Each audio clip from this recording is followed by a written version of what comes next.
आज रात सोने से पहले एक बार जरूर अपना दरवाजा चेक कर लेना, क्योंकि कुछ चीजें दस्तक नहीं देती, बस खामोशी से अंदर आ जाती हैं।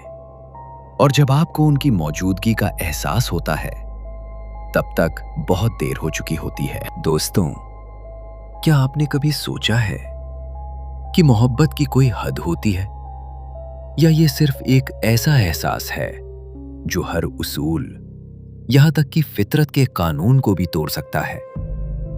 ये कहानी है मरियम की, और एक ऐसे राज की जो सुनने के बाद शायद आप अकेले सोने से डरें। पश्चिम बंगाल के एक वीरान गांव के किनारे, घने और खामोश जंगल के बीच एक खस्ताहाल मकान खड़ा था। छत की टाइलें टूटी हुई, दीवारों पर नमी के काले निशान, और हर तरफ ऐसा सन्नाटा जैसे वक्त रुक गया हो। इसी मकान में रहने आई थी मरियम, लगभग 29 साल की, सादा चेहरा मगर गहरी आंखें। वो शहर की भीड़ में रहकर भी हमेशा अकेली रही, इसीलिए उसने फैसला किया कि वो इस खामोश जगह में आ बसेगी। लेकिन उसे क्या मालूम था कि ये खामोशी खाली नहीं है। पहली रात बारिश जोर से बरस रही थी, बिजली जा चुकी थी। अचानक खिड़की के बाहर एक साया हिला। पहले उसने नजरअंदाज किया, मगर वो साया दोबारा दिखाई दिया, और इस बार पहले से बड़ा था। जब मरियम ने खिड़की की तरफ देखा तो उसकी सांस रुक गई।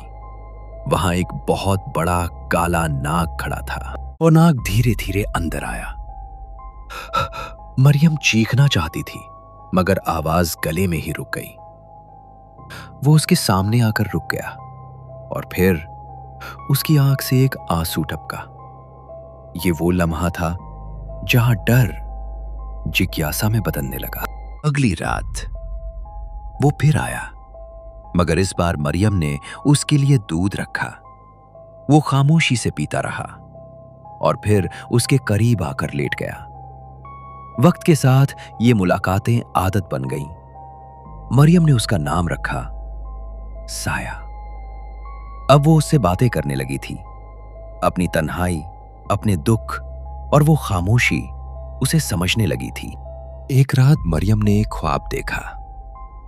एक नौजवान, उदास आंखों वाला। उसने कहा, मैं साया हूं, कभी इंसान था, मगर एक श्राप ने मुझे इस रूप में कैद कर दिया। मरियम जाग गई, और उसके आंसू रुक नहीं रहे थे। अब मरियम रातों को जंगल की एक गुफा में जाने लगी। वहां वो उसके पास बैठती, उसकी मौजूदगी को महसूस करती, मगर उसके दिल में एक जंग थी। ये गलत है, ये मुमकिन नहीं। मगर दिल मानने को तैयार नहीं था।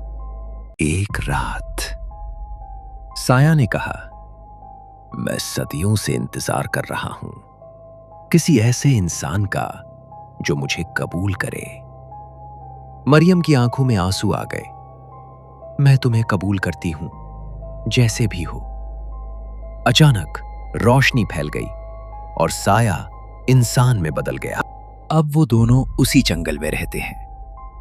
दुनिया के लिए मरियम आज भी अकेली है, मगर हकीकत में वो कभी तन्हा नहीं। उसने अपनी तन्हाई को दफन कर दिया है। लेकिन सवाल अब भी बाकी है, क्या मोहब्बत वाकई हर हद पार कर सकती है, या कुछ हदें पार नहीं करनी चाहिए? और हां, आज रात सोने से पहले एक बार दरवाजा जरूर चेक कर लेना। क्या पता कोई साया आपका भी इंतजार कर रहा हो।